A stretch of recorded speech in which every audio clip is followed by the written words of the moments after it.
So in this video I wanted to bring to your attention one part of our story about what happened with the Conscious Consumer Network and Mel V.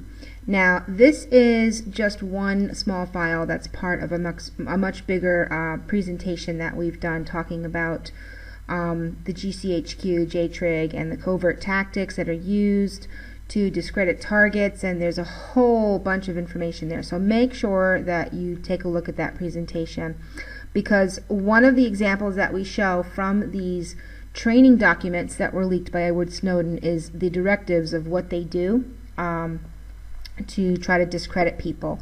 One of those directives has to do with spying. COINTELPRO, human intelligence, that's what they call it, where they send spies out to gather information. That's the whole point of the operation, is to gather information so that they can then do a data dump of that information that they get on a target, and that can be used in whatever kind of way by the operation to harm the target in some way.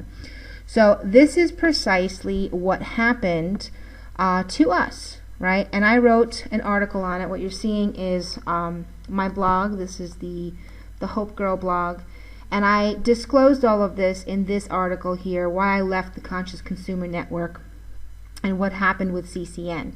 So I'm just going to highlight a couple of the main points here, but you can go check it out for yourself and look at the links.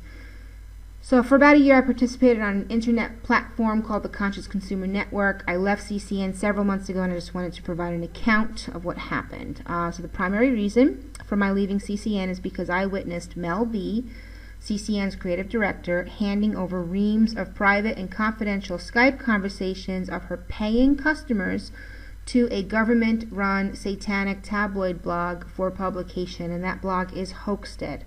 The publishing went on for several days as Mel continued to hand over document after document to be published on this blog.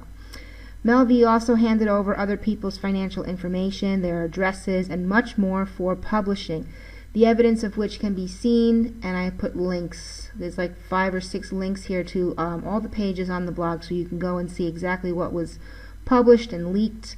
All the private conversations, the Skype files, they were all published. There have been many more since then, but I stopped looking at it. And then it goes on to talk about how CCN charges their broadcasters, and I had been giving CCN money for the show, but then after a while I had to stop doing shows because I had to move, and I didn't have the time to do the shows for a while. So I stopped doing the shows, but I was still giving them $50 a month as like a charity contribution.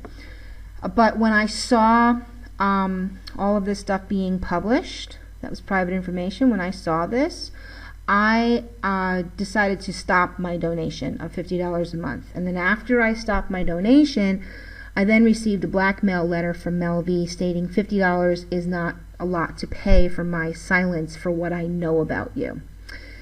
And so that was her threat to me, and then she started writing all these long letters and sending them into this blog to be published. Now, something you need to know is that although I was friendly with Mel V, it was in a very limited capacity. We were not like, long-time friends, and we did not ever meet each other in person. I had met her over the internet. We met once a week to do, or once every couple weeks to do a Zoom call or a YouTube video together, and we would throw it up on YouTube. And basically that was the extent of our relationship.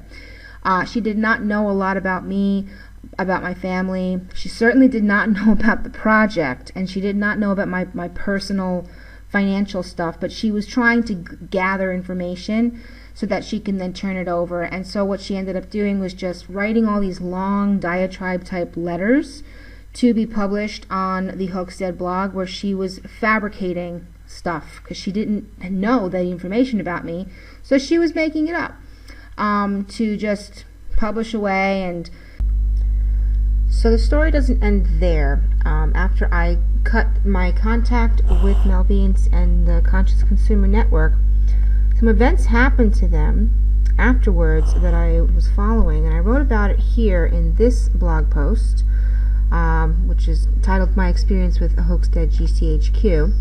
because in the beginning of this blog post I wanted to explain how I think I ended up getting targeted with Hoaxtead. This is because of my involvement with the Conscious Consumer Network. So I'll read some of this out loud here. So how did I get involved with Hoaxtead? Well, first of all, let me state for the record that I have nothing to do with the Hampstead case, which is true. I've never been to Hampstead. I don't know any of those people. I have nothing to do with it.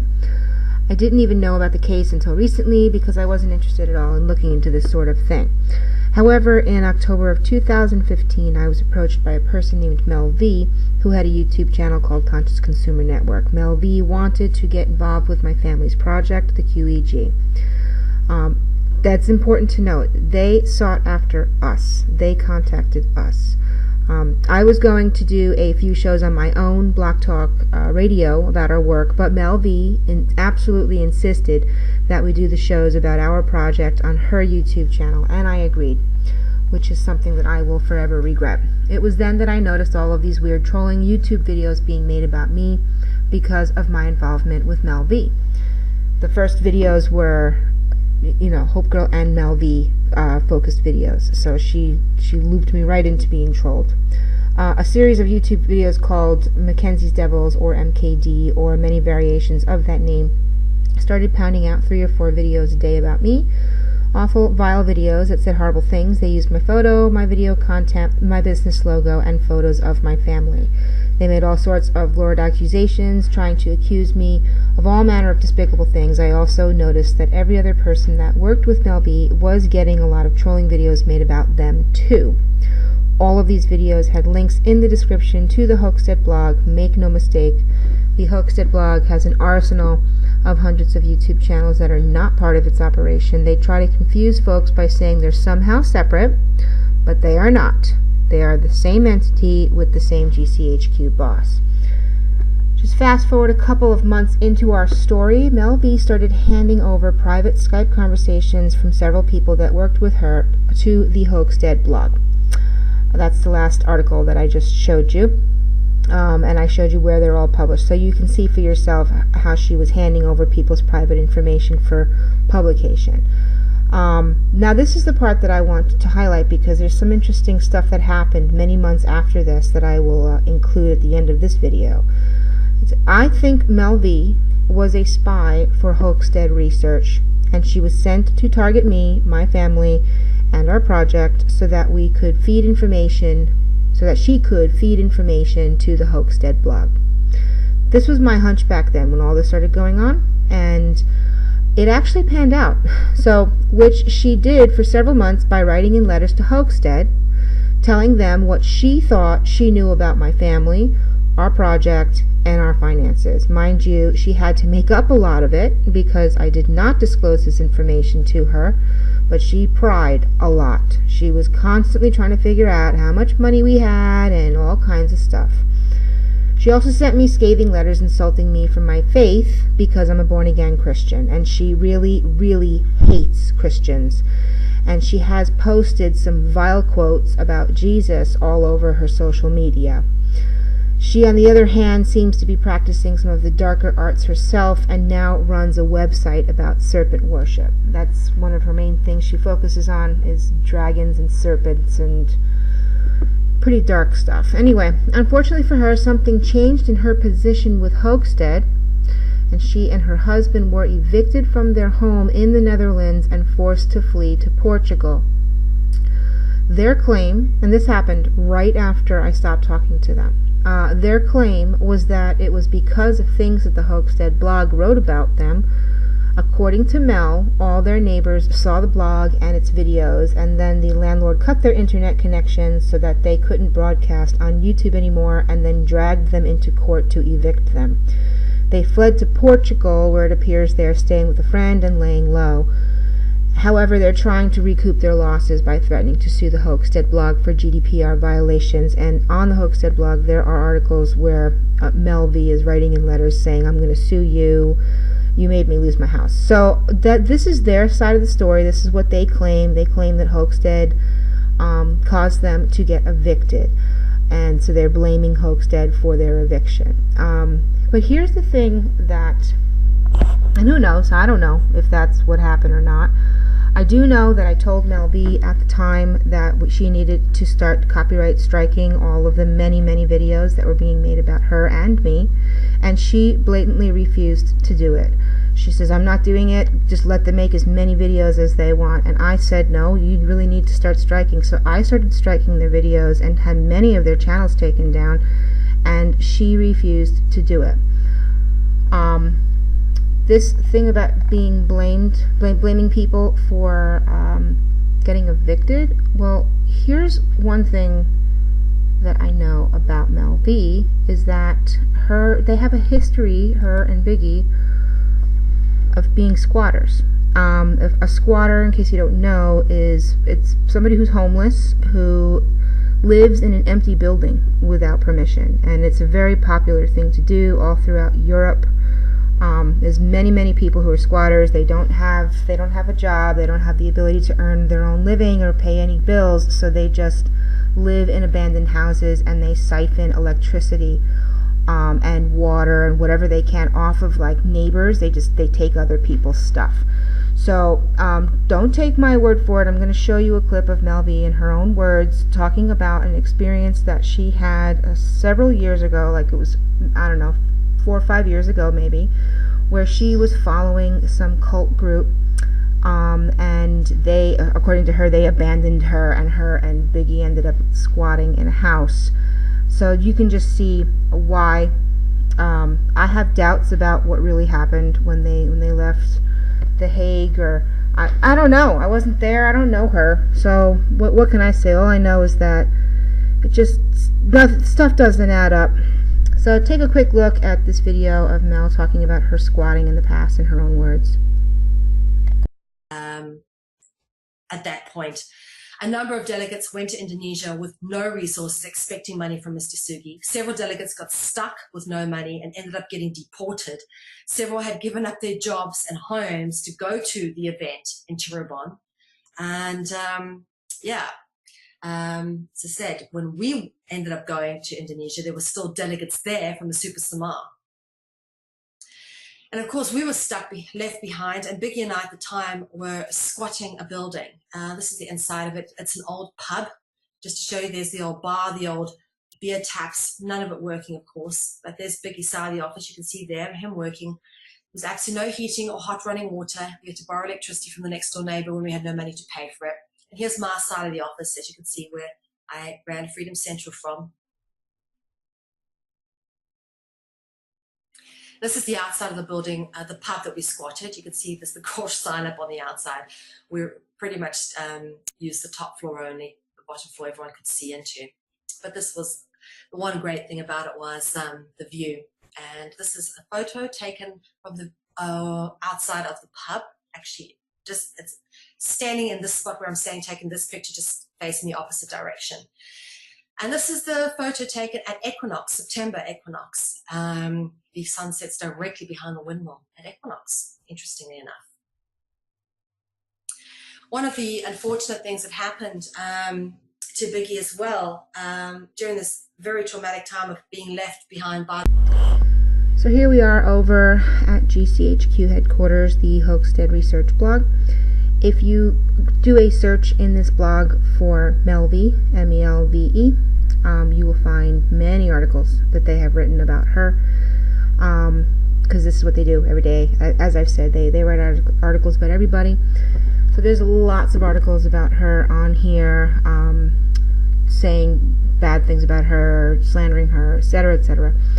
But here's the thing, because I believe she's working for them. So, and you know, a lot of people that they write about on this blog are also have been accused of being agents that work for them. Because what else are they going to write about if they don't have people going out into the field and creating drama to keep writing about? So what we're looking at here is related to the story I'm trying to share here about all of this and make the connections.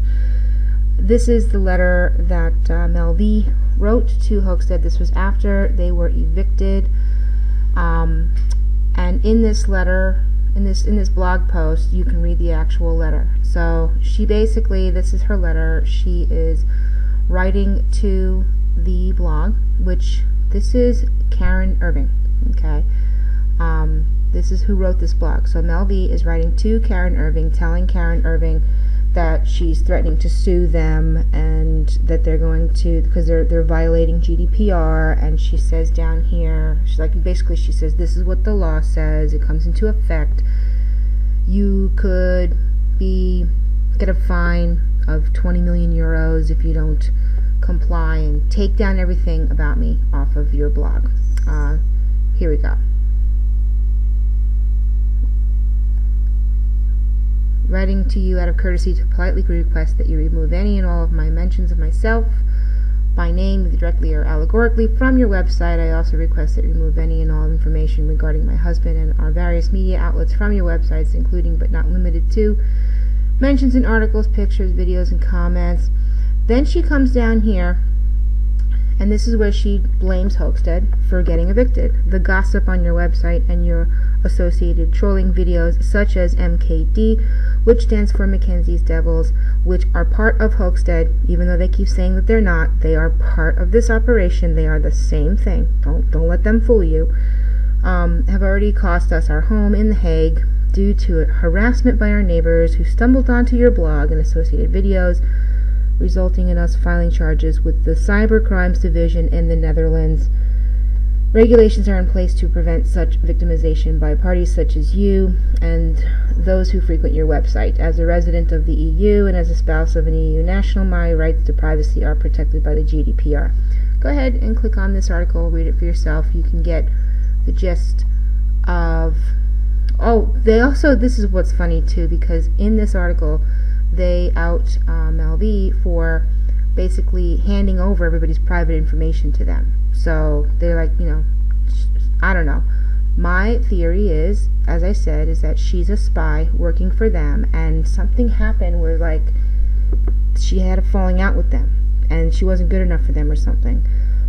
I don't know what happened, but something changed in the employment relationship there, and she lost her house and she got kicked out and stuff, and she blamed them for it. But let's go forward. Several months later, let's see the time frame. It's about a year later, actually, almost a year later. Suddenly, Mel V changes her tune, and she comes out on these live talk show videos with Flow Destroyer, which is part of Hoaxtead, part of gcHQ, and she starts praising Karen Irving, the same person she's threatening to sue here. She flips around and says, oh, she's so wonderful, she's so great. And I just wanted to play a recording of that so that you can see how she flipped her story so quickly. You know, I'm really grateful, Flo, for being able to do it here. And I also, before I get started, just want to say a big thank you to Karen Irving, El Coyote, for her amazing work. And I feel kind of a connection, and I know people are going to hate me for this from, you know, the people who are still supporting the hoax, but I've really to feel a connection with Karen, because in a way she's kind of experienced so much of what I've experienced on the flip side of the coin. And I'll go into detail tonight to explain some of what I've been through on my end with this whole hoax, you know, and the impact it's had down the line and repercussions it's had on people like myself, not just on the people who were named publicly and, you know, had allegations made against them. It's affected so many people. And this is the real tragedy of the whole thing. Right, so this is where these things always seem to end up. So what you saw on that last Flow Destroyer show, it was a 3-hour long show, and it was really hard to listen to because it went on and on. And basically it turned into a roast. So all of these trolls that are part of Hoaxtead, they all started roasting Mel. So she was like being rejected by the trolls. And then it turned into a second show the next day where they came back on and continued to roast Mel. And it got to the point where she actually broke and just basically broke down and said that she felt really bad about everything that she had ever done. And anyway, so here's the moment right here when that happened, so you can see how this whole thing ended up. If Mel felt awful on Sunday night, I'll apologise for that.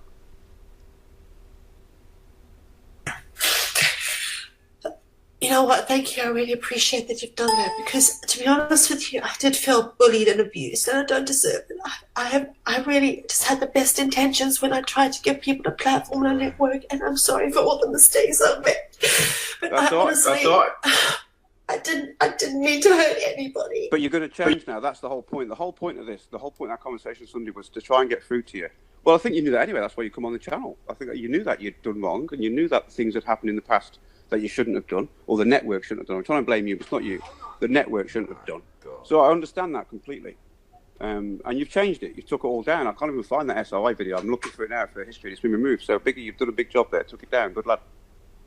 Anyway, that is the situation of what happened there. This is one example of how they will send spies to come into your life, into your project, to try to find out whatever and collect whatever data they can on you, so that they can then hand over that data to their main operation, whatever that would be.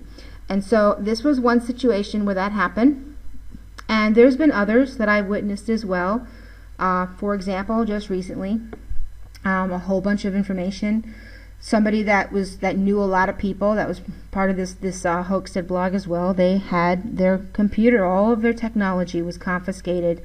They were forced to hand it over to the police, so that the police can then go and gather all the data on all the computers. So that to me looks like a typical, data dump.